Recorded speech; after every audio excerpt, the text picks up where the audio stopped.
Good evening, gents. How are you all today? Buzzing. Quality. Absolutely Yeah. buzzing.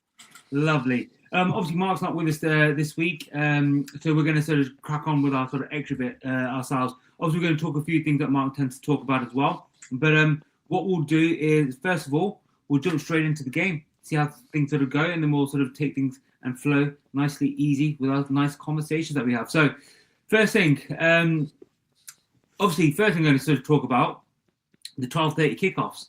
I was driving at the time and I saw a few little WhatsApp messages popping up here and there, but unfortunately couldn't read them until I parked my car, which I was in my Coventry top, I'm sure you're proud to know, and I was about 10 miles away from Ipswich as well. So I was a bit sort of nervy walking around with my cough top, but again, luckily no incidents. But first of all, were you expecting, obviously with the Borough game against Blackburn and the Millwall Ipswich game, what were you sort of expecting with those sort of games? Were you expecting maybe one team to win, other one sort of a draw, or were you expecting one team to sort of come through with that game?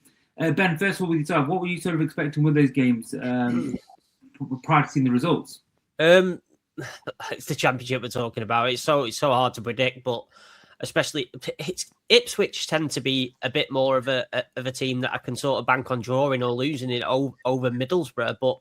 And it's like I'd rather back Middlesbrough in the odds and stuff like that than back Ipswich. I just don't trust Ipswich at all. But the past, obviously, 2-3 weeks have bit me big time in regards to Middlesbrough because they just can't put the ball in the net. So I wouldn't say I was surprised that the results, but I caught the second half of the Millwall game and they should have won. They should have won. They should have won. They had really good chances. And they are, and people talking about manager of the season, talking about obviously Lampard, and then you've got that Jukanovic. Is that what his name is? The whole manager. People talking about him, but for me, Alex Neil should be the manager of the season. I mean, look at the job he's done with that squad. I tell you now, you could put some different manager in charge of that squad, and they'd be sitting in the bottom half of the table because. But unbelievable job Alex Neil's done. But yeah, I don't know. I sort of don't know betting about backing teams or what results are going to happen week to week because you just don't know. It's absolutely mental. It is. Obviously, we've stopped doing our Ben's bets, weekly Ben's bets. Ben, if you didn't know, there's like a little flutter every now and then, and he does tend to win a big bet every now and then as well. So if you need any tips, slide into his DMs and he'll give you all the information that you need in that case. One thing I wanted to touch upon with the Middlesbrough thing, I saw Benjamin Bloom put a little tweet out a couple of hours ago. Obviously, we're recording this on Sunday. Middlesbrough in the last 3 games have had 73% possession, had 65 shots, 6.58 XG, 1 goal, 0 wins. That is absolute madness. Absolute madness, that is. Obviously, and then it's really hard to predict. But then, Tom, when you saw those results sort of coming through, I don't know if you were sort of watching them live or like me, sort of after the final whistle, which for me, a bit of a blessing in disguise because, I get sort of really nervous with these sort of things, especially at the moment. But yeah, what was your sort of thoughts? That game, sort of those games ending, obviously had a gap between our game starting as well. Did the nerves start kicking in a little bit? What were your sort of thoughts when those results came in, and how do you feel about it? Yeah, so I was on the way to Swansea when them games were going on, and we got to the pub, I think, during like the second half of both games. On my phone, I had the Borough game, and on my mate's phone, we had the Ipswich game. And I just couldn't believe it. It just felt like the stars were aligning for us. And then it had that moment kicked in after the games of, if we win today, this is absolutely massive. And then the nerves came in, and then you're trying to work out all the dilemmas that could happen. And I mean, it was just beautiful. The only thing I could ask more for is if Blackburn got a winner. But that's a tough ask because Borough should have won. But how Millwall didn't win either, that chance they had right at the end with the bar. But I'm not complaining. I thought the results are massive. Borough still have to play Ipswich and they have to play Millwall as well. So we've still got games that are going to go our way and they're going to drop points. If we just keep winning our games, it's done. I'm so positive and confident now. I'm not saying it's done yet, but 3 more wins for me and it's done. And it's so doable. I just can't see us messing it up. I know it's classic Cov and muscle memory, they call it and stuff, but for me, it just feels done. I can't wait until it's finally confirmed and we can all celebrate because as fans and what we've been through, we deserve it. And it's going to be very emotional. I was emotional in the away end yesterday at halftime, just thinking, when we were 3-0 up, I'm just thinking, it's just going to happen. And it's just emotional. I've never seen my team in the Prem. So 25 years, I'm 23. So I've never seen it. So I just can't wait for it next season. Sorry to interject. I think it is over now, Tom. I think you can Yeah, start it's done. relaxing a bit because I think if you give the teams in and around us 2 points per game for the remaining 7 games, the maximum they can get to is 85, and we're on 80 now. Yeah. We only need 2 wins. That's all we need.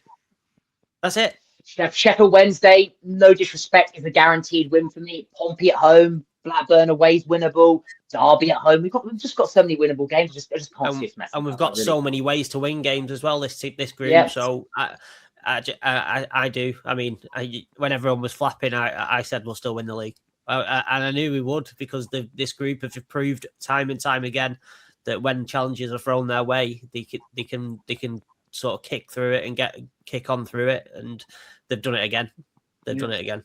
I would say a little high five to all 3 of us. I think we all even do that little wobble, even do that. A lot of people sort of, the Oxford game. A lot of people sort of start turning as well. But again, like Ben, I always sort of back them verbally, sort of out loud, sort of said it as well. You don't turn to a crap team overnight. And I was again, obviously, Tommy sort of touched upon something there as well. It's the Cov way. This season, I've said it for a long time. This is not the same Coventry and the Sisu. It's not the same Coventry that, again, with all respect, and the Mark Robbins as well. It's a difference. It's gone up levels, absolute levels. You think Lampard's really sort of, obviously he's had Matt Grimes for probably just over a year now. Let's call it not quite 18 months, but let's say 18 months. You've had Rushworth for 12 months. Again, not quite 12 months.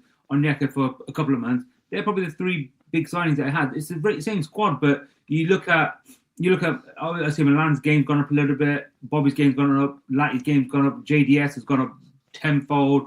Rodoni's gone up levels. We can go through the whole team. There's so many teams that have sort of elevated their performances in that period of time. So, me personally, I think this is a whole new Coventry. Obviously, that muscle memory and stuff is probably more sticking to the fans than it is to the actual team and the squad and stuff like that.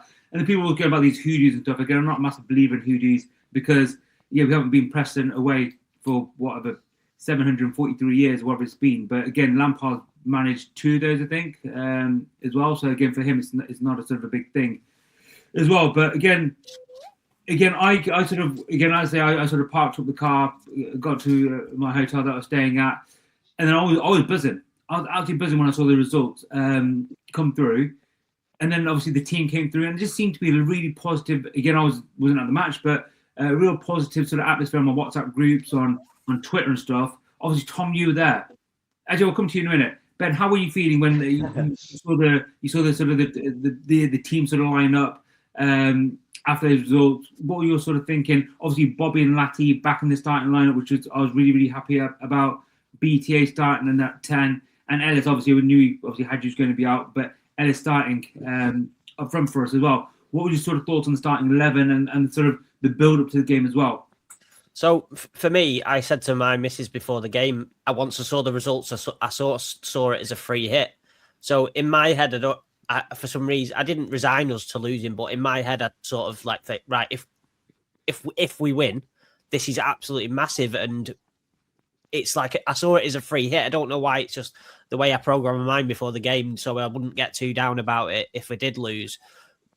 But with their home record, they were thinking we were unbeaten in 10 at home. So I was thinking, get a draw. I'd take a draw now, but we managed to get the win, and it's absolutely massive. It's massive. And in regards to the lineup, it doesn't really change that much, does it?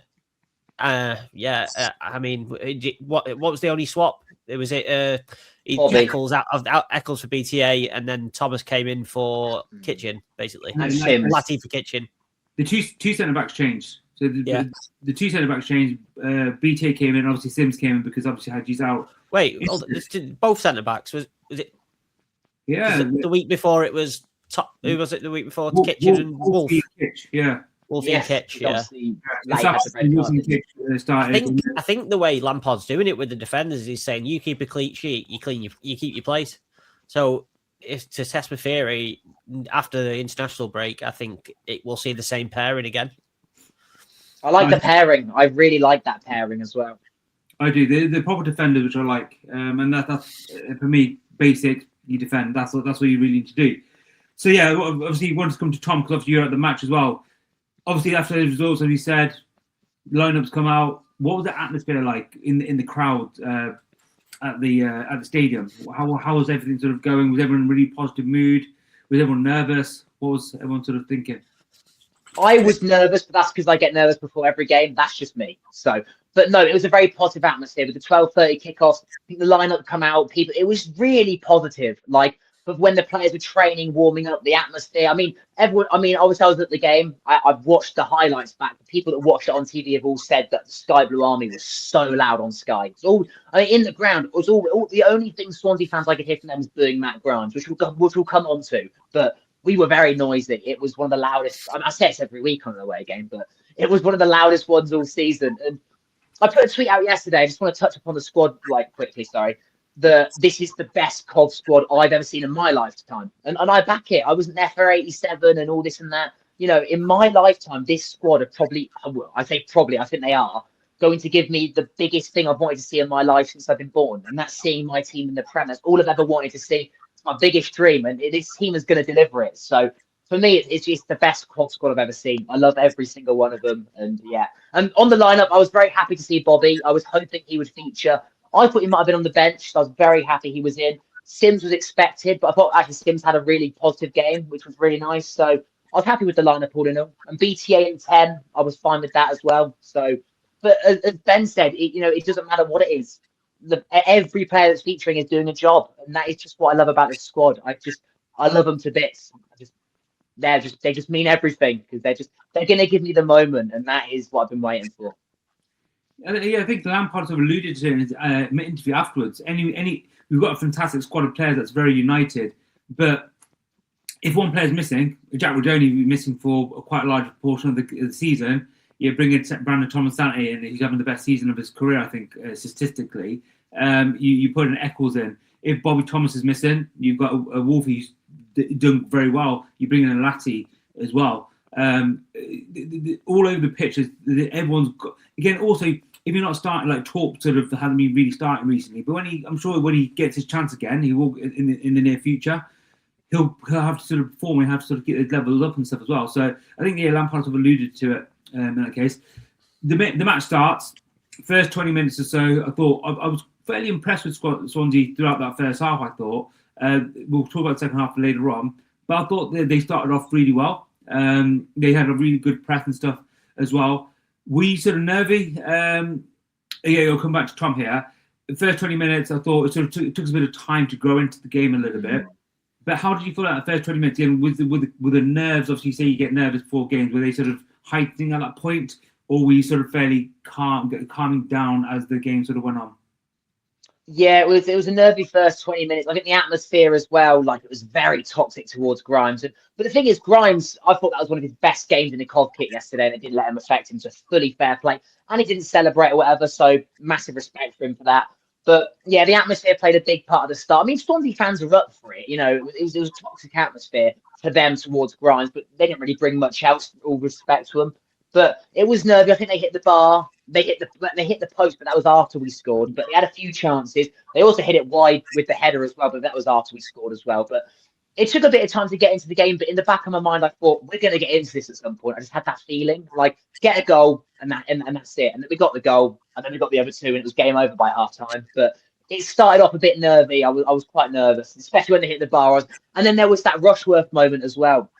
I think he was trying to play the ball out from the back, and he gave it away. And I was like, that is very unlike Rushworth. And they could have scored there, but you know what? Rushworth's been so good. I'm not going to get this back for it. It's one little mistake. He's been like my player of the season. So when that happened and they hit the bar, I was a bit nervy. And then as soon as we got the penalty, I was like, and we scored the penalty, I was like, I'm feeling very confident now. And then we were 3-0 up by half time, and it was just limbs. So lovely. And then Ben, to again start the game, you sort of talk through how you were feeling and how it was all sort of playing out, and what we were doing right, what we were doing wrong.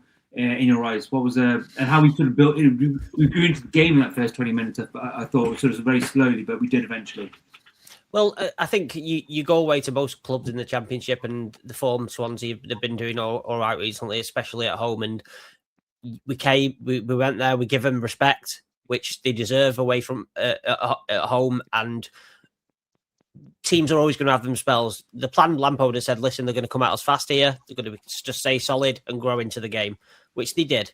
And Swansea had some good chances here and there, and they had some half opportunities. But in regards to the real opportunities that fell early doors, I think the first one of the game was when it was a great ball in from Efron, and Sims had a side foot volley, which he didn't really connect as well as he'd have liked to with it. But that was a big chance. So in regard, it just didn't feel to me like Swansea were going to score, because the chances they had, I don't know, it just feels like there was like a force field around our goal. It was like they was never going to beat us last night. It was never going to beat us ever. You know, it just feels like it's all just written. I've been saying it's just written for us. Everybody's losing in other fixtures, and then it feels quite unnerving for a Coventry fan to see things going our way so much, if you know what I mean. Yeah. Yes, Sims. I thought Sims had a good game. Apart from scoring a goal, he did everything else right. He put his body and his touch. What Sims touched yesterday, like that's when you know you're going to win the league, when Sims can control it. I noticed the Preston game. His touch was lovely as well. For I think he played 90 minutes, didn't he? His touch was lovely for that whole game as well. So if Ellison's is doing that, yeah, it's written in the stars, as you say. Again, I think I agree with you. I think that Efron cross for the Sims chance, that for me is, again, I don't think we were really into the game at that point, but that moment sort of changed it a little bit, sort of more into our favour. Again, Swansea still had the moments afterwards, but it's been more of a sort of back and forth, I thought. And then we sort of come on to the penalty. I thought Efron was brilliant, especially in that first half. I thought he caught, yet again, the man is a flipping ox. He just pushes people off him like so easy. It's absolute beauty to watch, and I can't wait to see that guy in the Premier League in the near future, obviously with Coventry. The penalty, though, I personally think I'm in sort of two minds of this, because one, I think he's going down already. I think he looks like he's slipping, but there's definitely contact there, because and also Ben Camango doesn't complain at all to the referee, which is a sort of clear sign that there's definitely a touch there. Again, I think it's a penalty. But again, I'm a 90s kid. I think it's soft. Back in my day, that would never be given, and all that sort of stuff. Game's gone soft as well.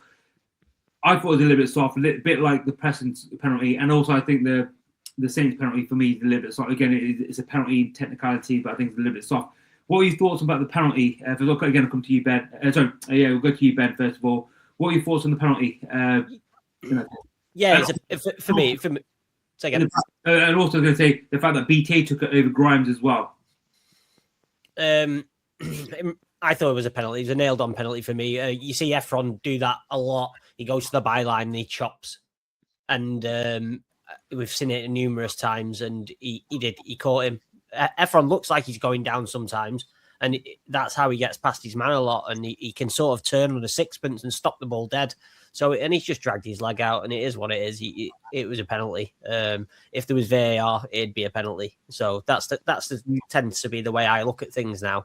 If there was VAR, would that have been a penalty? And I think it would have. Yeah. And there's fair play to BTA. If you're on 10 goals, you're back in the team. You take the ball. You're the striker, the sort of like goal scoring midfielder striker. You take the ball and you stick it in the net. I doubt Grimes really wanted to score a goal yesterday, or sort of like make it about him. He just wanted to get there, get the points, and go home. And yeah, I thought it was. If you're going to take a bad penalty, that was the way to take it. Low and hard, left of centre, under the keeper. None of this Paneka or side footing it to mid height, right or left. Smash it low and hard, or smash it in the roof of the net. So yeah, he's done his job. Yeah, I didn't think it was the best penalty, to be honest. But as you say, if you're going to hit that's what you got to do. Just hit it low and hard, and sort of when it's going into the goalkeeper's body. Tom, thoughts on the penalty? So from where we were in the away, and we're the complete opposite end. For me, it just looked like he slipped at first, because you couldn't really see it from where we were. And I thought, so I didn't think anything of it. I thought, oh, he slipped there, that's a shame. And then he gives a penalty. I'm like, oh, that's a penalty. But when you watch it back, for me, it's a penalty.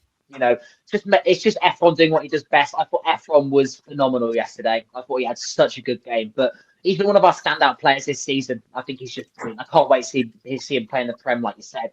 For the penalty, as Ben said, I don't think Grimes wanted to score. I didn't see Grimes taking it. We all said it around us. Grimes will not be taking this penalty. So I'm happy for BTA. Yeah, it wasn't the best penalty, but it went in, and that's all that matters. He smashed it. It's a very powerful penalty, and that's why it beats the goalkeeper.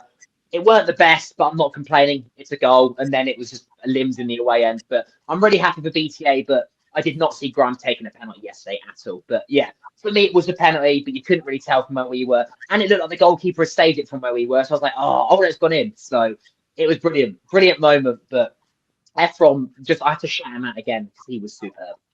I think the last couple of weeks or so, he's just gone up levels. I really do feel that he's Premier League ready. I think that man. Just looking at BTA stats here, actually, obviously Ben, you mentioned 10 goals. He's actually on 12 goals for the season now, with the penalty, 12 goals. That is his joint second top goal scoring season. His highest is 13 with Salford, but again, this is the highest amount of goals he's got in a league season. So that season he got 11 in the league. West Bromwich got 11 in the league. This time he's got 12 in the league. So again, a really positive season for Brandon after a difficult first season, let's say, as well. So that's really, really good for him. And he looks like a lovely fella as well. So I'm really, really pleased for him personally. But yeah, again, it's a big moment away from home against a team who've not lost for 10 games in a row, I think it was. So a really good record, big cojones to step up and take that penalty. And yeah, he started away. And then obviously you said Matt Grimes didn't want to take the penalty because he didn't want the limelight, Tom. But not so long later, that was in the BTA scored penalty in the 32nd minute. 38th minute, all of a sudden, ball sort of drops to Matt Grimes, edge of the area. That left boot comes swinging out, and it's sort of a bit of a sort of daisy cutter across the grass there. Again, I would imagine you were still on cloud 9, Tom, when that first. Yeah. What again? For me personally, I was sort of like semi-watching the game, but also messaging him on WhatsApp groups as well. And then all of a sudden, it was like Matt Grimes just scored again. I was like completely shocked. So what was it again? What were you like in the stadium yourselves? Because again, it always takes a little bit of time just to refocus as a fan back on the game. I always feel. Yeah, I was still buzzing about the penalty, and like it looked like a deflection in the ground, but it wasn't. When you watch it back, it's just such a good hit. It is just an absolutely peach of a goal. It is just phenomenal. And what I loved as well with the fan base, when you have the celebrating of the goal, how good it was, but then you also had that double celebration of, oh, it's Matt Grimes that scored it. Let's give it really big now to Swansea fans, and they were fuming. And that's where the songs, Matty Grimes, I like it. In your head, Grimesy was phenomenal. Whoever made that up, credit, that was brilliant. But that was more in the second half. But it was just that double celebration of, oh my God, we're winning 2-0 away in a ground we don't usually do very well in. That's just phenomenal. All the results went our way. Then it was, oh wow, Matt Grimes has scored against his former club. It was. I think that was our most celebrated goal as well. I mean, the third goal was really celebrated as well. But it was a phenomenal moment, and I'm so happy for Matt Grimes. And not celebrating, fair enough, but then it got very toxic because the Swansea fans were very, very pissed off. Excuse my language there. They were fuming. But it was brilliant for us. It was brilliant. Yeah, and Ben, yourself, again, like me, were you sort of watching and sort of half watching and sort of messaging? What were you doing at that moment? No phone. No, I don't. No phones when the footballs are on. No phones when the football's on. Yeah, I think if you could describe Matt Grimes in a goal, that would be it. Technically unbelievable. It's coming down, sort of like swaz across the ball, and it just like skids across the floor, kisses the post and in. And he does go to run off and celebrate, and then he remembers and goes, "Oh, I've stopped myself here." So yeah, it was brilliant. He was phenomenal yesterday. I agree with Tom. I think it was probably his best game in a Cov shirt. I think when players come and play against their old teams and fans boo them, I don't think it does us any favours as a fan base. Like when we boo Gus, they always tend to do better when you do that. They want to prove a point, don't they? Yeah, I definitely agree with that. And then a few minutes later, I'm still on my WhatsApp groups as I always am. Unfortunately, my phone is out. I can't help myself. He scored a third one. I was like, what the hell's going on here? Obviously, Sakamoto, I thought had a really good game as well. Wasn't sort of one of the glittering performances, but he put a good shift in again, as per usual, put in a really good shift. And then the one thing I just love about Sakamoto, when we signed Esse and Yang, obviously Esse came in, I think, for 2 games straight. Maybe give him a bit of a rest. I'm not too sure, but he sort of came in and took that spot away. And this is a £12 million, £14 million man in the Premier League as well, just come to the squad and sort of taking his spot. Sakamoto just gone up levels. He's made that position himself. And this young lad who's England under 21, Crystal Palace player who Palace don't tend to waste money. They tend to spend money on quality players and stuff. He's just really, really sort of made that spot his own in this period of time where we had a lack of depth in the wings. Now we've got loads of width and depth in the wings, and it's the same two wingers who've they've just both gone up levels. Sakamoto, I was absolutely buzzing for him. Again, took a little bit of a deflection, let's say, in that case.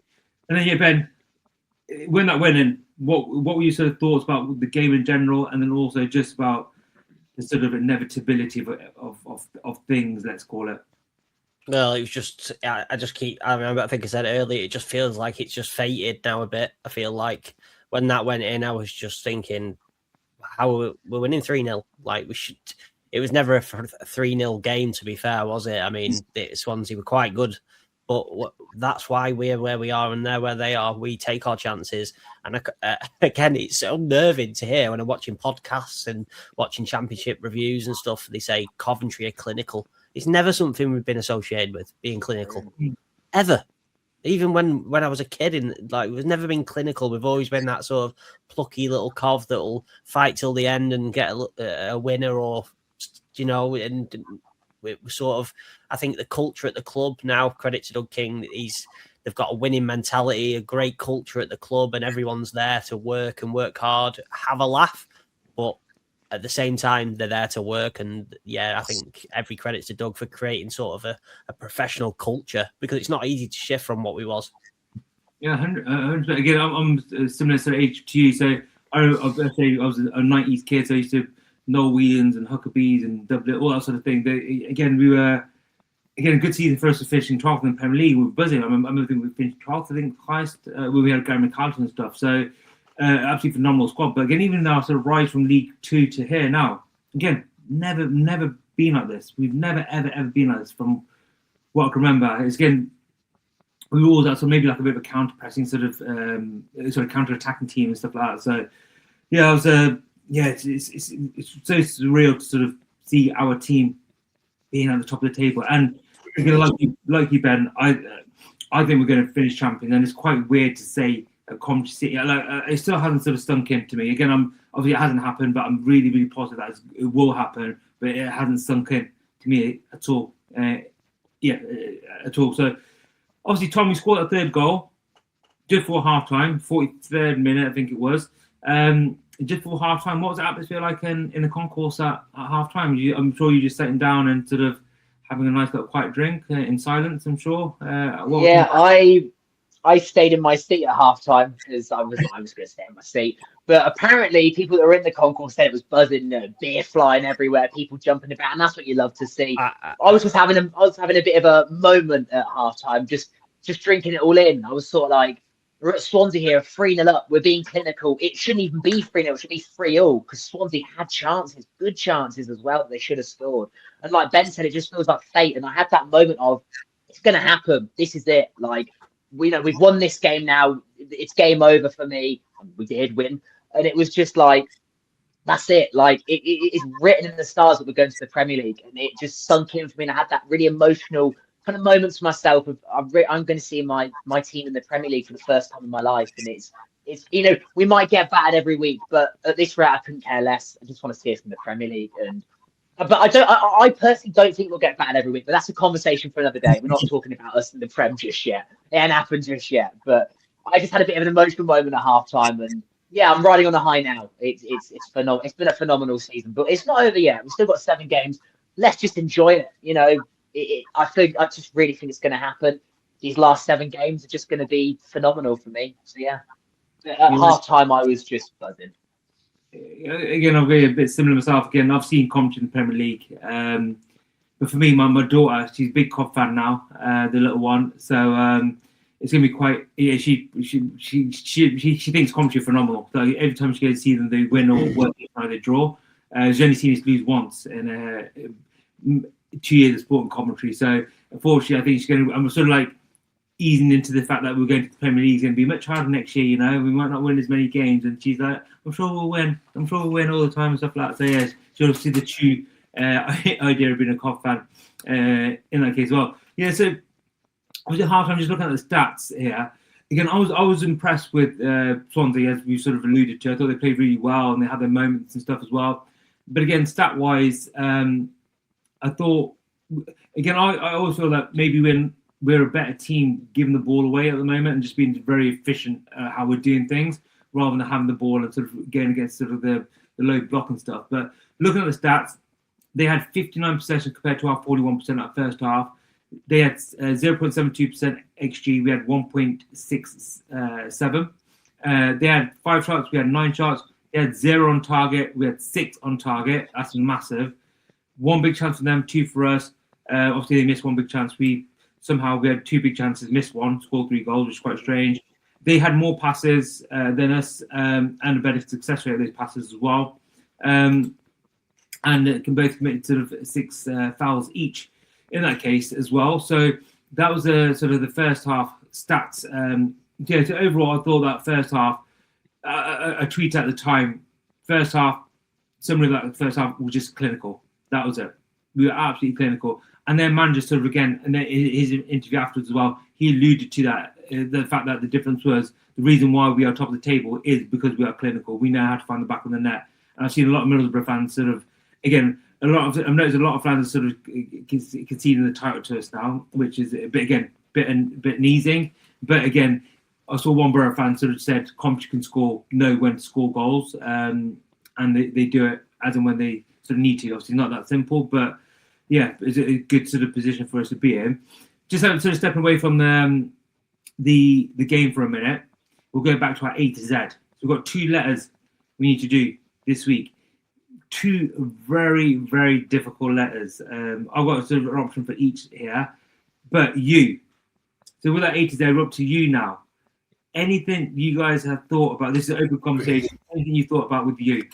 Yeah. So for me, it's a very difficult one, but I think the only European competition we played in is the UEFA Cup. So I thought maybe we could say that. UEFA Cup. Tom, anything to add there? I have thought about it today, and I genuinely cannot think of anything. Like nothing. You is such a difficult one, and I was trying to think: is any teams that we've won at that begin with you in like big games? Can't think of any. Is like any no players I could think of? No. I'm going to agree with Ben on that one because I've got literally nothing for you. The only thing I could add for you, which is a bit of a cop-out one, is unbeaten runs. Lampard, I think Lampard we've gone. He's breaking some records with unbeaten runs as well at the moment. But again, it's a very, very difficult one. Let's go UEFA Cup because again, that was obviously a bit. Yeah, that was a moment for us. I think again, hopefully we'll see it in the near future as well. Being back in Europe would be absolutely phenomenal. But let's put that in. And then V again, another difficult one. I think there's only one guy for this, and he's Adi Vavish. Oh, yes. That's a great shout. Yeah, I'm going with that one. I'm happy with that. I was going to say Milan Van, but I think again, but I think it's a bit premature to put him. I think 80, yes, that's a brilliant shout. I mean, he was part of the journey from League Two to where we are now, ultimately. So I think, yeah. Tom, okay, so now it's 80. It's up to you to outdo that one. Come on, Tom. How are you going to beat 80?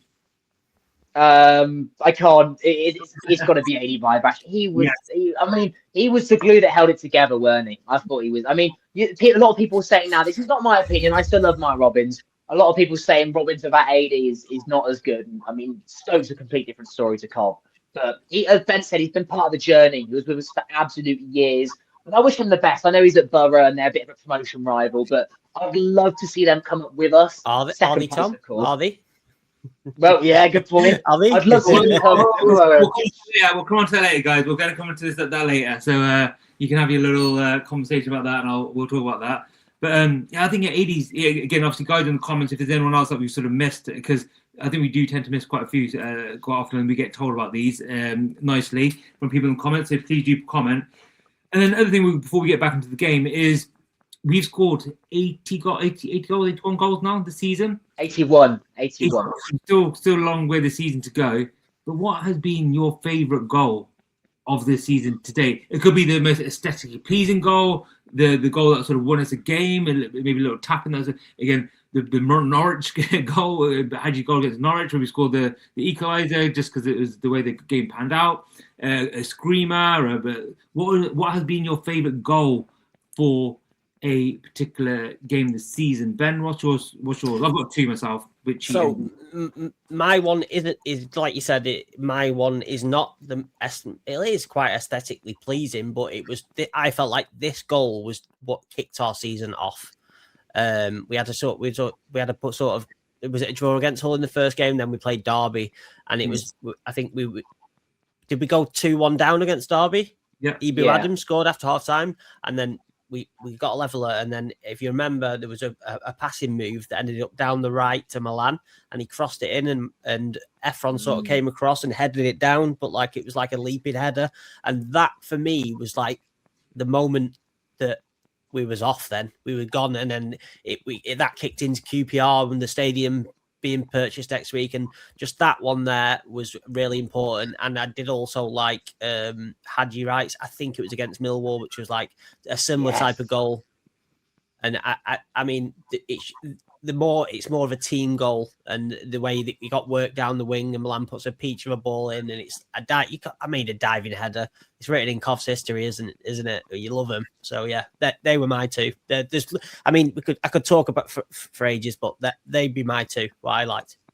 We'll come back to this obviously when the season's done, and we'll sort of go through the everything, and we'll do a big deep dive on this as well. But Tom, yourself, what were your? Let's go two. I've got two myself as well. So, what are your sort of favourite couple of goals? Let's go with. Yeah, so Grimes at Swansea for the moment, him scoring against his old club. Rudy at West Brom, it was just a phenomenal goal, weren't it? But for me, I think my favourite goal this season, I mean, you could say the goals at Middlesbrough as well away. There was massive goals in that game, so that was a massive game. But for me, the number one outstanding goal, I was at the game, Efron at Stoke away, the overhead kick in the 86th minute, weren't it? Yeah. It was just, what a moment. I mean, the away end just erupted. We knew how important that game was. I think that took us to 10 points top of the league. It just felt massive. And Stoke, I mean, they've fallen off a cliff now, but they were flying, especially at home in that game. So to go there in such a tense game and get that moment with that goal from Efron, it just felt massive. And the away end was just phenomenal. It has to be that one for me. I look back on that goal and I think about that goal quite a lot and just how important it was at the time. And yeah, it was just a phenomenal good shout, game. that Tom. That's a good shout, mate. Really, and it was just technical as well. It's a beautiful goal, and he did injure himself. He did injure himself doing it, which was a shame. And little fist bump when he was down as well. So I was going to say that was me. The best bit of that goal was the celebration afterwards. That iconic. Yeah. Can you reenact that for us, please, Tom? So lean this way. It was like that. Yeah, there it is. For me, that's my so far goal of the season. The moment and what it meant it was. But there are so many to choose from because you've had so many good goals. We've got 81 of them, so you've got 81 to choose from. But that one for me. Yeah, well, I'm sure all our favourites will be that 30-yard screamer from Josh Eccles to win us the title at the CBS Arena in a couple of weeks' time. That will be the one that sort of seals it all for us. But my two favourite, which you sort of both touched upon, really, is more just for rather than the sort of the moment thing, is the Hadji Millwall goal, the header. Yeah. I thought it was just such a beautiful goal, and obviously with it was very similar to the Houchin goal in the FA Cup, as everyone said, and also the Ellis Sims goal against Borough. I thought that probably has been my favourite game, I think, for the season so far. Just watching it as a spectator, just because I thought the amount of tactical change that has had, it was just such an interesting watch with Lampard and Vivac, and obviously Jared as well. And then that goal I thought was absolutely brilliant. The fact that Torp sort of nutmegged, I can't remember who it was now, nutmegged somebody, then sort of glided across the pitch, and then Ellis obviously slid that ball in perfect to Ellis. Yeah. And the best thing about the goal is where I don't think many people expected it. He sort of shot, and you can hear the Borough fans behind go, "Way!" Yeah. The top corner. Exactly. I think that aesthetically, that was such a pleasing goal for me as well. But yeah, I think Tom with a brilliant shot there with the Efron goal as well. And again, my favourite bit, obviously, the whole thing, but there's just celebration at the end, just so iconic, I think, for Coventry fans in general. as well. I think 1 second. I think that both them shouts are really good. I think, and reason being as well, I'm talking about Tom's Efron and your Sims one, because they are both pivotal moments in our season as well. I mean, we look at Stoke now. I'm looking at the table, and like Tom says, they were flying. They were second, and it was all talk. We sort of expected them to stay within the top 6 at least for the rest of the season, and now they're 15th, and that could have been us. I mean, we lose to Middlesbrough in that game. Who knows where we are now? We could be 5th. You know, yes. You just don't know. Momentum is everything in football, especially in the Championship. So, 2 equally important goals and really good ones at that. There's been many moments. Again, obviously, I've just sort of caught you guys on the whim there, but we'll sort of we'll go into obviously the season later on as well in another episode in a lot more sort of depth. But it's good to sort of get that idea there. Then we jump back into the game. Obviously, Tom still sitting in his seat, all shell shocked, I'm sure. He's down his face. Down his face, thinking about Premier League. Still can't believe we're on the verge of this. Second half, again, I'll give you the stats for the second half, and we'll sort of go through it because I thought it was a really good second half, very professional second half. But 49%, 51% in our favour possession-wise. XG, they had 0.73, we had 0.54. They had six shots, we had 5. 2 shots on target for them, 1 for us. 2 big chances each, 2 big chances missed each. We had a slightly higher pass, but we had slightly higher passes, slightly higher pass accuracy as well. And then this I thought was a good stat as well. They committed, again in the first half, it was 6-all on the fouls. Second half, it was 9-4. We had the 9, they had the 4, which I think it sort of alludes to what I'm going to sort of go on in a little bit as well. But as I said earlier, my summary of the first half was clinical. My summary of the second half was game management. I thought we managed that second half absolutely perfectly, like champions would. We didn't do anything silly, just completely killed that game off, I thought as well. So, again, probably wasn't the most entertaining watch in the second half for you, Tom, but I'm sure the crowd was still bouncing and we could hear you still over the TV. So, yeah, what was it like for the whole 45 minutes of that second half? Yeah, so as you said, look, the game management for me, the one word I'd give it, professional. It felt like the Preston game. We were 3-0 up. It was just very professional in the second. I think Preston game, we were 3-0 up at half-time, weren't we? At home? We were, weren't we? Pretty sure we were, yeah. It was only recent, I should remember. Yes, but yes. We're all, well, yeah. I was going to say we're old, Tom, but you're not old. Me and we were. It felt like the Preston game. We were 3-0 up at half-time, I'm pretty sure. No, and then 2-0 second. 2-0. Oh, okay, yeah. Yeah. So, that was but domination like that game, though, weren't it? Yeah, it was. Yeah. Compared to it was a different type of game than yesterday, wasn't it? Training game about that Preston game. It felt very. Yeah, the second half yesterday very professional. Like we knew it was game over, and we saw the game out. The subs we made, I was completely fine with it. The crowd were bouncing in your head. Grimesy kind of started in the second half. That was the one that really got going. And the Swansea fans, they were all just leaving, you know, because they weren't great. I mean, they had a few chances in the second half, to be fair to them. Rushworth made a good save towards the end, if I can remember. I think he made 2 saves towards the end, but they didn't really offer much. And, you know, a player that I want to shout out that I really like the look of is Markello. I'm actually really excited by him. I think he looks very positive, and I'm actually really excited to see what else he can do, because he made a little cameo against Preston and in Swansea game. And in both games, I thought he's looked really good. So I like him. Subs were good. I was fine with it. And yeah, we just saw it out very professionally as champions would. So professional second half, and I was fine. As you said, it might be a bit more boring, but I'm not complaining because we won the game 3-0. So, and you know, ticked another one off. We're one step closer. We've got one hand on the title. As Ben said, we might have 2 hands on the title now. So it was a very professional second half. We saw it out. So I was very, very pleased. Just have a sense of trust in this squad, don't you? They do everything right. And I think it was Jay that said like about a month ago that when we were sort of before the Middlesbrough game, it got a bit tight. And I think he said that Daniel Farker said that points are harder to win at this stage of the season. Well, are they? Because this team are saying otherwise. They are just getting in a lead and just tactically outclassing every single team we come across. I mean, a lot of people were whinging about Southampton, but I didn't think we played well. I didn't think we played badly against Southampton. I just thought it was one of them days.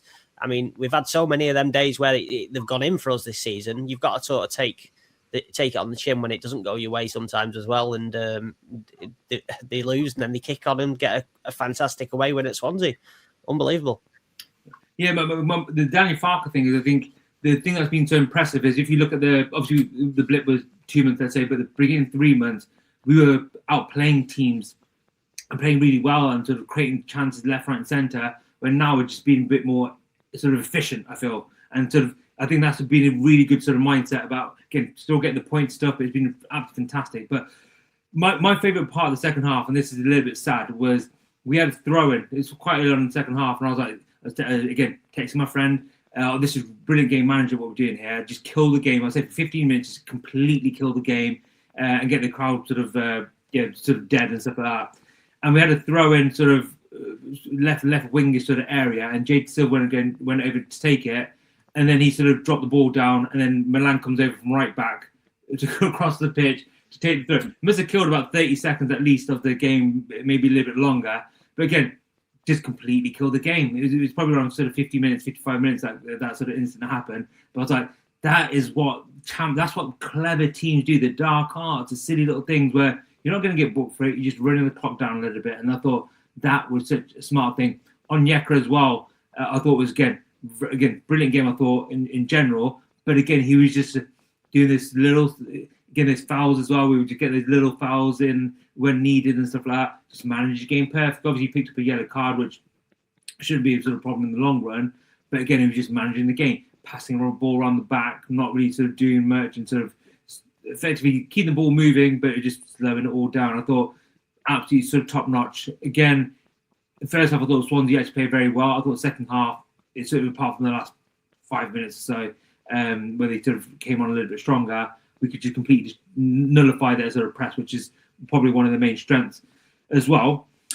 Ben, one stat which has really sort of caught my eye actually. I was just looking at our fixtures yesterday after the game, but in the last 4 games, do you know how many clean sheets we've had in the last 4 games? Is it 2 or 3? 3. 3, yeah. 3, which is obviously Preston.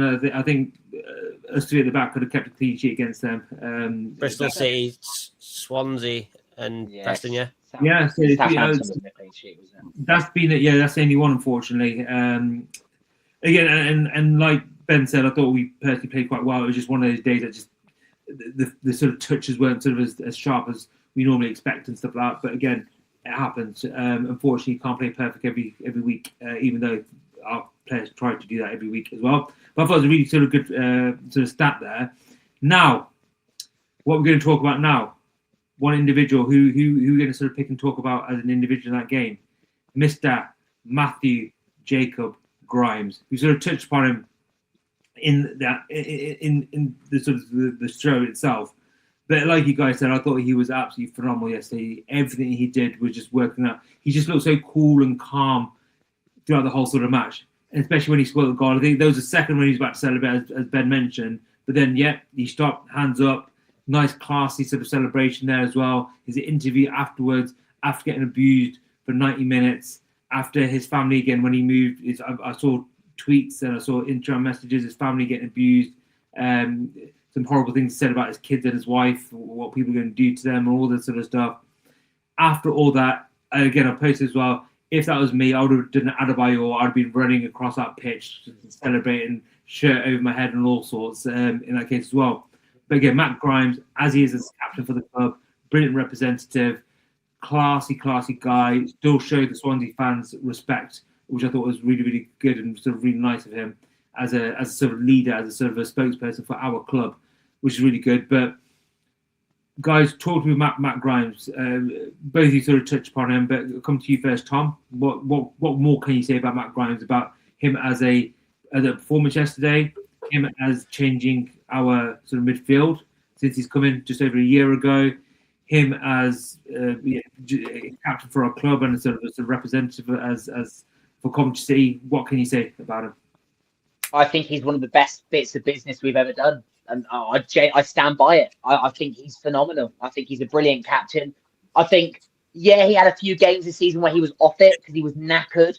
But the signing of Onyeka has just really brought him back to his best. Yeah, I thought yesterday was, if not one of, if not the best game he's ever had in having the COD kit. I thought he was phenomenal.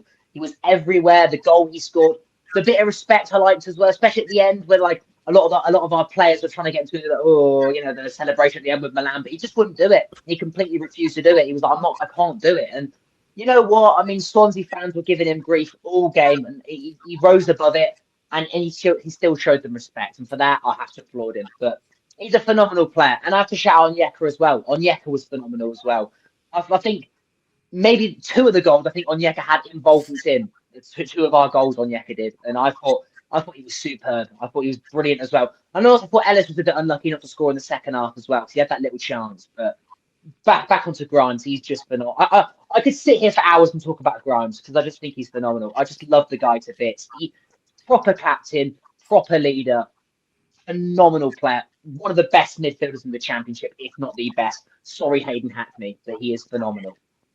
Yeah, I've again, when Gus left, I wanted Matt Grimes to replace, well, not replace Gus specifically, but again, I personally wanted two midfielders to come in, and one of those was Matt Grimes. But again, I thought it will never come to Coventry, literal Coventry. So I was a big admirer from a distance myself. And then obviously he joined. I've got two daughters, as some of you may know. My little one is a big COD fan. My oldest daughter, who plays netball, unfortunately, she's quite good at netball. So a lot of my time, sort of when match play days happen, I have to sort of go with her. She doesn't know. She knows nobody about Coventry. The only one player that she knows is Matt Grimes. That's it. So that's how much I talk about Matt Grimes in my household.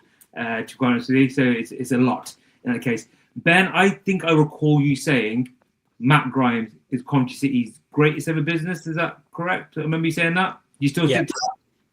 Yeah, I do. I think in regards to what the sum, you've already said it. I think Matt Grimes is just classy all round. He's on the pitch. He's classy. As a person, he's classy. His mentality is classy. His training levels and the way he influences the team is classy, and he's been the biggest catalyst in pound for pound the best signing the club's ever made. Arguably, I think. He's just been unbelievable since he's come in. If you look at our form since he's come in, it coincides with Lampard. There's a bit of an offset. I think it was in November. Lampard came in last week of November, and he signed him in the last week of January, and since then we've been on. I think we must have got 100 points plus. He's the heartbeat. A lot more than 100 points. He was the catalyst for everything, and he's in the middle of the park. And I think Onyeka's come in and give him that.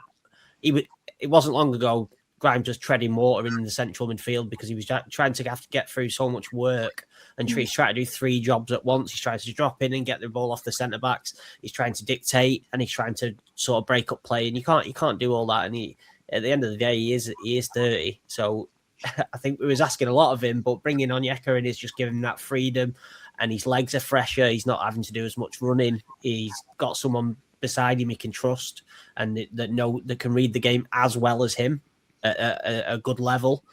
He's just. I mean, what more can you say about Matt Grimes? He's everything good about Coventry City is Matt Grimes.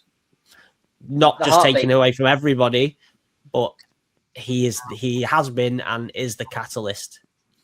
Yeah, I would agree with a hell of a lot of stuff there. I remember last week after the Saints game, Tonda Eckert basically said, Coventry got one heart. I don't think he meant it in a disrespectful way. He goes, Coventry have got one heartbeat, and that is Matt Grimes. They effectively put two players on Matt Grimes just because he's that big of a threat for everyone else.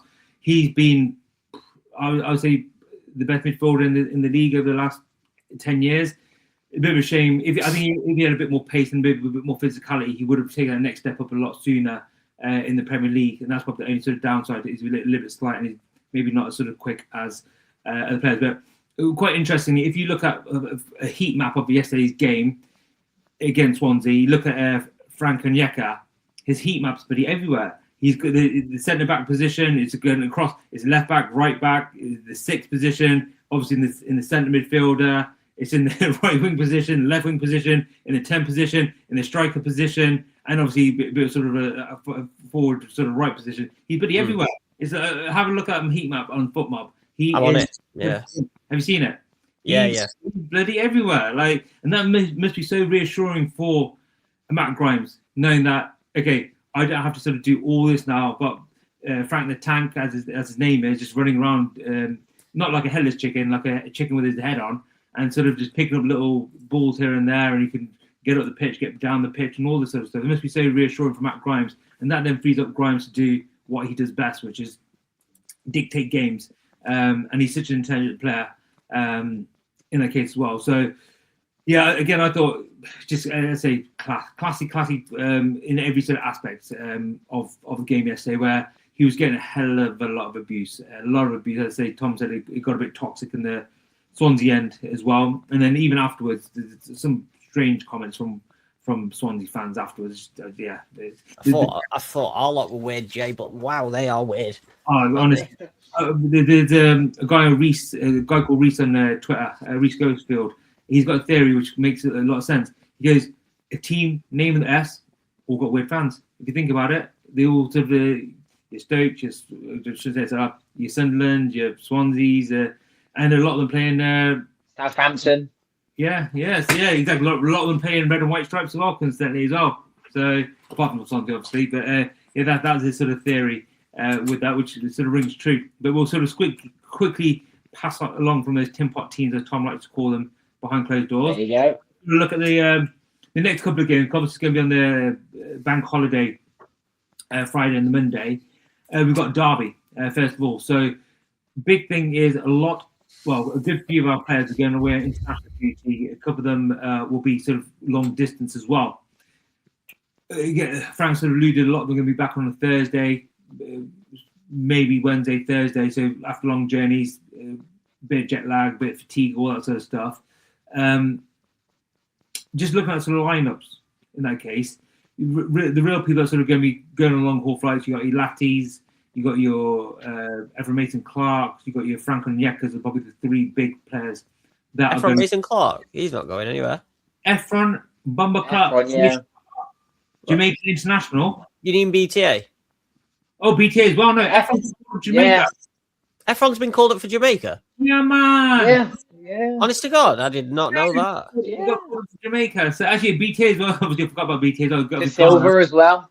Yeah, well, Silver luckily won't be going too far, so he'll be. We don't need Ephraim going anywhere, you know. Well, that's the last thing we need because he's got big thick legs and he can get muscle injuries and toe injuries for fun, doesn't he? Yeah, I didn't know that. You just ruined my day, thanks. Yeah, well, I always think I hate when players go away, but also it's so nice because everyone's sort of pinnacle of their career is playing for their country. And obviously everyone's first call up, you sort of can't begrudge him for doing it. He's doing a fantastic job of commentary and sort of hats off to the guy. So we'll have Lati away with Jamaica, Ephraim away with Jamaica, Frank away with Nigeria, and BTA away with Ghana. Obviously, Jade Silva will be away as well. I saw actually one of the youth players got called up to the Grenada squad as well. Stansford, I think his name is.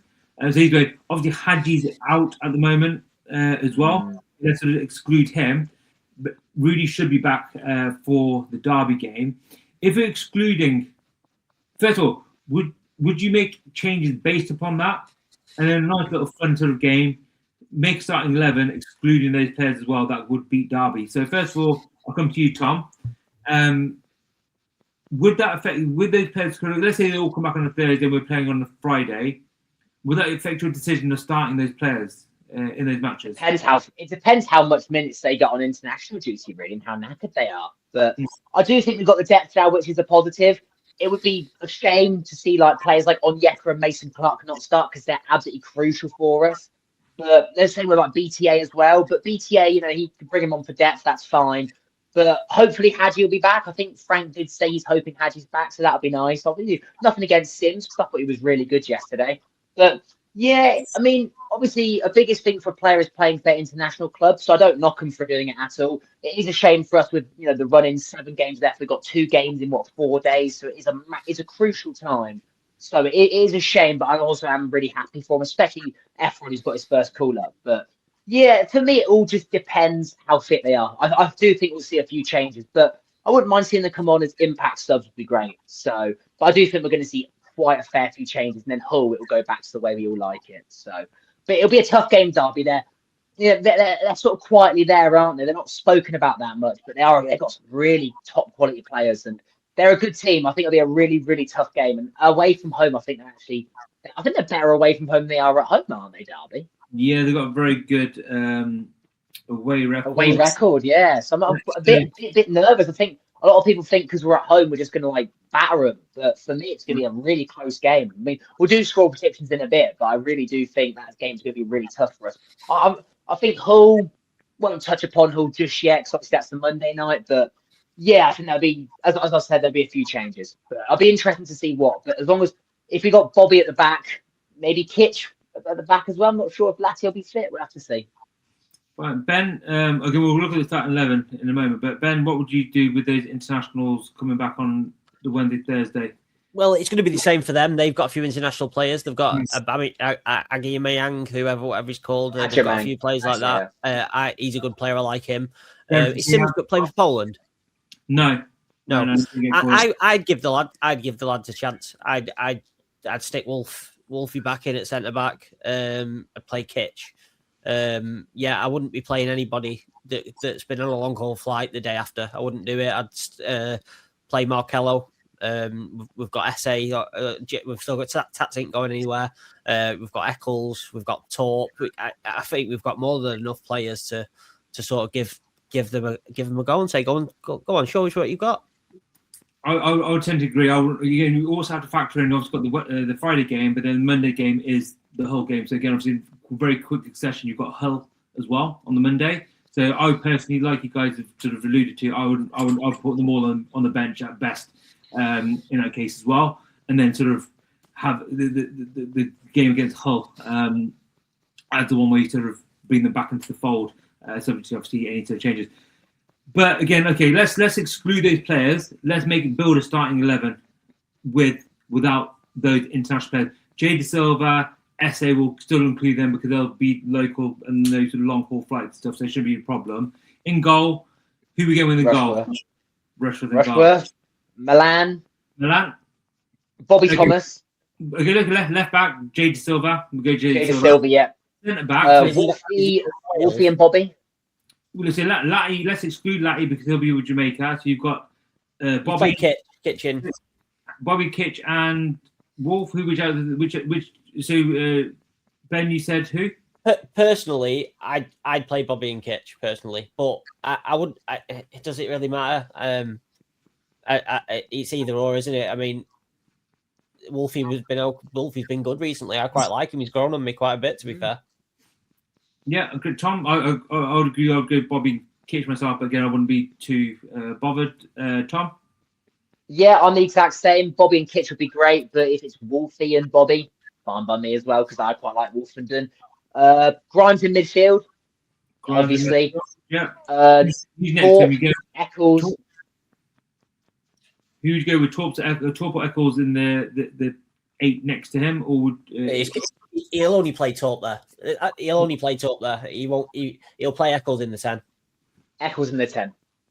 Right, Rodoni should be back as well. Let's not forget. Good point. Yeah, I think Rodoni might be on the bench. I'm not sure. To be fair, I forgot about Rodoni. Yeah, good shout actually. Yeah, he had a similar injury to Bobby Thomas by the sounds. Obviously, Thomas is obviously a little bit ahead of him. They say they're expecting Rudy to be back after the international break. So your midfield 3. So obviously we've got Grimes. Who are your other 2 spots going to? So let's presume Rudy's back and fully fit. Maybe Eccles and Rudy. Eccles and Rudy, Ben? Yeah. Yeah. I think it'll be Grimes, Torp, and Eccles in the 10. Okay. I would go Grimes, Torp, and Rudy. So all 3 of us said different things there. Yeah, we've all said different, haven't we? That's fine. That's all good. Up front, again, let's presume Hadji is out. Obviously, Sims up top. Yep. If Hadji was back, would you start him or would you let Sims have his run out? I'd start Sims again. I was starting. Personally, I don't mind either or. I think they're both really been decent. But I agree with Ben, actually. I think Sims has been phenomenal against Swansea. I think just give Sims another run, to be honest. Yeah, and then wingers. Again, we're going to exclude BTA, we'll exclude Ephron. Who are you two wingers? Tats, obviously Tats. Would you go Essay or would you go Makalo? Or Yang? Have we got Yang? I think Yang will come back into the squad. I think Yang will go onto the bench for this game, personally. Yeah. Yeah. Who's got him? I'd play Sakamoto and Marcelo on either wing. I would do the same myself. I'm quite excited by Marco. I've seen some good direct sort of spells from him. So he's had a couple of weeks now to sort of settle into the squad. He looks strong as well defensively. He looks like he can do a job. Yeah, he's quite a strapping lad for his age, isn't he? I like the look of him. Again, maybe he's not sort of tactically up to what Lampard wants. Obviously, it can take a bit of time and stuff, but I think it'll be worthwhile. Tom, what would you do the wings? I can see, this is how I see it. I can see it being Esse and Sakamoto, but I agree with you boys. I would love it to be Marcelo because I really like him. I think he looks really exciting and just, why not? Why not? So I'd love it to be Marcelo and Tats, but personally, I see it as Esse and Tats, but we'll have to see. Fine. Again, it'll be, obviously, if you guys sort of comment below as well what your sort of starting level will be, that'd be amazing. But again, even my point here is excluding those players that have got long journeys, the fact that we've got a whole few days later, I think maybe best to just keep them on the bench, like we've sort of alluded. Maybe some of them not even on the bench, and yeah, bring a Yang back into the squad or a Jamie Allen back on the bench. All those sort of things. We've got good depth, good options in that sort of position, in that sort of team. But again, just looking at that, we've got some really good starting 11. I've just thought, Jay, he'll play BTA. He'll play BTA on the left. He'll play Eccles in the 10 and Sakamoto on the right. That's what he'll do. I forgot about BTA. BTA's going with Ghana, isn't he? Oh, is he? Where are they? Is he going to Ghana? You two chat, and I will have a quick. They've got a little trek. Do you know they are? Oh, fair enough then. Yeah. So I really want to see Marcelo. I really do. But I do. I really want to see Marcelo as well. I love Marcelo. I think he's brilliant. Like he looks so. It's like. The first thing I remember about Marcelo was the Middlesbrough game when he put the ball into Rose Ed with that cross. And since then, I've just loved him. I thought he's brilliant. And then, obviously, that moment was just funny. And then, but then he's improved. He's getting there, And I thought against Swansea, I thought against Preston, he looked brilliant. But I thought yesterday as well, he looked really good. He looks confident, doesn't he? And that's a big thing for a young lad to be confident. He believes in himself. Yeah. Because it's nerve-wracking coming on. The fact he's got the bottle to come on when we're top of the league in really important games and back himself, it's not easy at a young age, and he does that well, I think. Again, I really like him. As you allude to, I think his defensive work looks very smart as well. Bit of news on BT and Ghana. They've got long journeys. He's going to be on the Friday. He'll be in Austria, not Australia, and on the Monday he'll be in Germany. So it's not that long then, Jay, is it? It's only an hour, an hour and a half, and then 2 hours. Realistically, he'll probably travel back on a Tuesday. Let's say the game's on a Monday. Game's on Monday at 7:45 UK time. So he'll be back Tuesday. Worst case Wednesday. Yeah, he will. He's more of a squad player rather than a starter. So maybe start one of the two games. So actually, that's another good option. Well, BT will be sort of in the mix as well by the looks of it as well. So Ephron will be.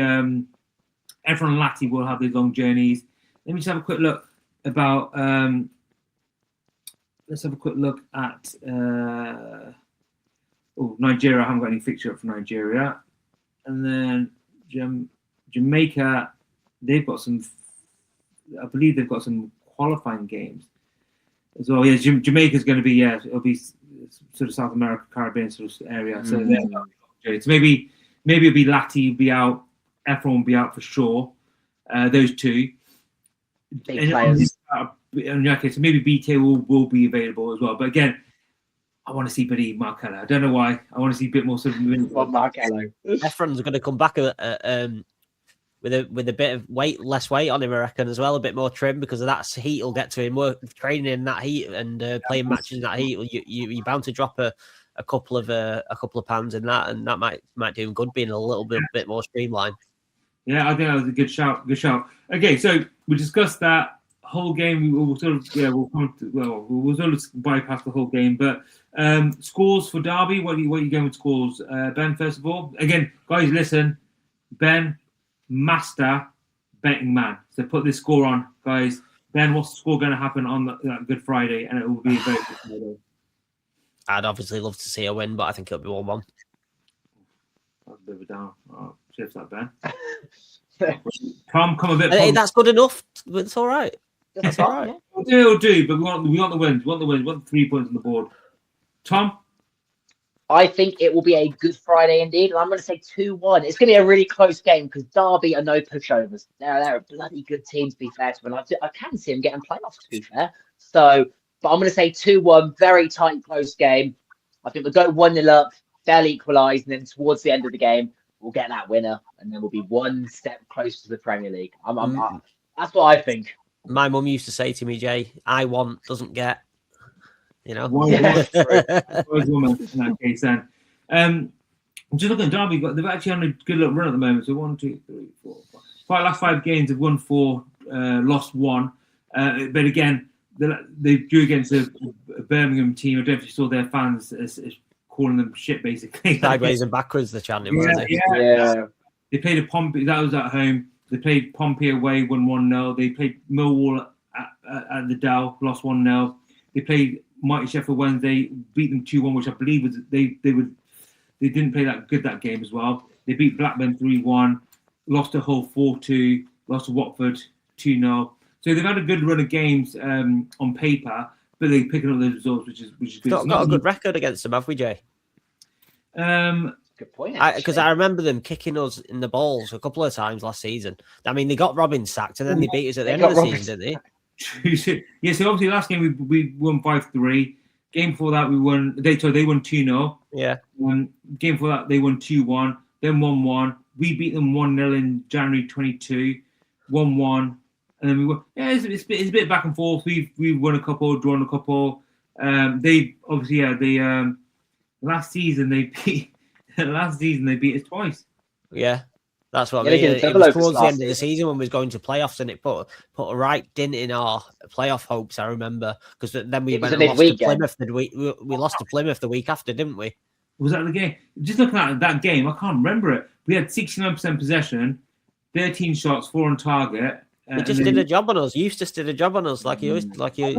It was midweek, so I was there. I remember being there. They had 2 shots on target, scored 2 goals, and the previous game they had 1 shot on target, scored 2 goals as well. Yeah. We had an own goal. It was Jack Radoni passed it through to him, didn't he? Yeah. Remember? Yes, I do remember. Yeah. So basically, last season they had 3 shots on target against us and scored 4 goals somehow. There you go. It was a kitchen own goal. Was it a kitchen own goal? That was. Lost it now. Yeah, it was a kitchen own goal. He volleyed it in the top corner, didn't he? Yes. Oh no! It's gone. The 2-0's gone to Clark and Harness. No, the 2-1 when Robbins got sacked. Oh yeah. That was I remember. Yeah. Awful night, weren't it? Oh my God. Yeah, so Radoni put Jerry Yates through, and then Kitch smashed one in the top corner.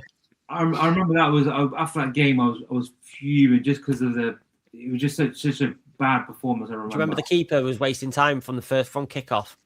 That Zetterstrom. Zetterstrom. He was wasting from the first minute of the game. He was wasting time. Yeah. It was just deflating, weren't it? Yeah, it was. I mean, it was a cold Tuesday evening, I think it was. But hey ho, times have changed now, and we're top of the table and on the verge of the Premier League. So happy times since then. Obviously, we beat them in the last game as well, which was an entertaining 5-3 game right at the beginning of the season. But again, both teams have come a long way since then as well in many aspects. Last thing I want to sort of touch upon is that second place. Obviously, we haven't won the league. We're still in first out at the moment, but I think a lot of teams sort of below us have sort of concluded that we're going to win the title. 9 points ahead of Borough and 11 points ahead of Millwall and Ipswich. With the next game is Borough against Millwall, I believe. Good Friday, so some drop points there. Out of the 3 teams below us, which team are you fearful from in inverted commas, and which one do you think sort of are going to rise up, and do you think anyone's going to sort of potentially challenge us at all? Tom, I'll go to you first. So On the Good Friday, it'll be Millwall against Millwall, and then on the Monday they'll have Swansea at Swansea, which again is a very tough game, as we know. Millwall again will have two tough games. They'll have Middlesbrough, obviously. Then they've got Norwich at home at the Dell. Okay, Ipswich, as per usual, aren't playing on Good Friday, and then they've got Birmingham at home as well. So again, some very tricky fixtures there as well. I think Birmingham probably the easiest game there, but I think they'll get a good kick up the backside over this international break themselves as well. Out of those three teams, which team do you think is going to be in second spot, potentially pushing us for that title? Tom, go to you first. The team that I'm most scared of is actually Millwall. They do not quit, and Alex Neil's done a job there this season, and they look really good. I mean, they should have won at Ipswich yesterday, and it's not easy to go to Ipswich and get a result, and they should have won. But the team that I think will get second spot, I just think it's going to be Ipswich. The game's in hand. They've got to play Borough at home. I could just see Ipswich doing it with the squad they've got. They've got us and them have the best depth in the Championship. But I'd love to see Millwall do it just purely because it's Millwall. But Borough, we like Borough as well. But I'm actually quite fearful of Millwall, I'd say. But I do think Ipswich will get second place. Ben? In regards to being worried about, I don't think anyone's a threat to us now. I think it's done, as I've said. We're all Millwall. Surely we're all Millwall. We want Millwall to do it. We absolutely want Millwall to do it to get them that sort of financial reward from going up to the Premier League. Will sustain them for years to come. Who knows, they might be able to stay there. But I actually think the international breaks come at a perfect time for Middlesbrough to have a talk, sit down, because all the underlying stats are good behind them, the XG, etc. I'm not a big believer in it, but it does sort of give us some basis of where we're at. They play good football and they're creating chances. I feel like this little 10-day break now for them to get in and sort of regroup will be enough to get them kicking on. And I feel that Ipswich will try and play against them, and you don't play against Middlesbrough. Look, we provided the blueprint of how to beat Borough, and if you look at since then how many teams have done it to them, it's sort of proven now. But I think this is perfect time for Borough to sort of get in, get together, figure out a plan, get some training done, and kick on after the international break. So I think I'll get second, yeah. Who do you can get second, sorry? Millwall. Borough, okay. I want Millwall too, but I do think Middlesbrough will get it, yeah. Okay, so another good thing as well, Hayden Hackney is obviously injured. It's a bit sort of no one really sort of knows how long he's going to be out for. I'm sure obviously Middlesbrough do. But that's actually another good thing as well. 2 weeks rest for him to sort of come back and fire him, because he's definitely a heartbeat of that club and that midfield as well. Looking at the fixtures, in this case, again, I personally think Millwall will get second spot. Just if they do well on that bank holiday weekend, if they sort of get 4 points, let's say, for that bank holiday weekend, I think they've got a good run of games as well. Middlesbrough, for me, again, I think they missed a trick not signing a striker in January. They've got their games. I think they've probably got the easiest run. So the next game they've got Millwall, as mentioned, then Swansea away. Then they've got Pompey at home, which again may sit back and sort of try and counter, which they've struggled against quite a lot. Then they've got that big game against Ipswich away. Then they've got the Sheffield Wednesday game at home.